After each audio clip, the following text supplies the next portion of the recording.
عسلامة.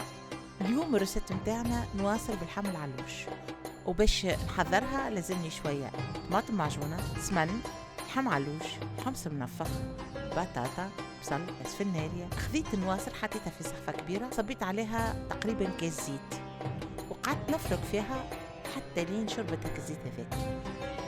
خذيت طنجرة حطيت شوية زيت في حمل علوش، مغرفتين طماطم معجونة، خمس منفخ، كركم، فلفل أكحل، ملح، وصبيت شوية ماء يغلي، رن، بصل، سفنارية، فلفل أحمر، حركت شوية وصبيت تقريبا لترتين ونص ماء يغلي، حركت الطنجرة وغطيتها. بعد ساعة تفقدت الطنجرة متاعي، نلقى الخضرة قريب الطيب، زدت كعبات البطاطا، حطيت النواصر في الكسكاس وغطيتها وخليتها تفور لمدة نص ساعة.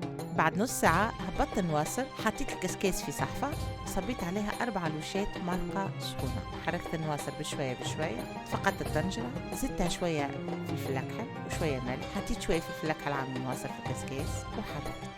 رجعت الكسكاس يفور. بعد ربع ساعة هبطت النواصر وقلبتها شوية، زدتها مغرفتين سمن، حركتها شوية وزدتها المرقة، حركتها بشوية بشوية ورجعتها تفور لمدة 4 ساعة. بعد 4 ساعة النواصر بتاعنا حضرت وسلبيناها وصحة بالشفاء.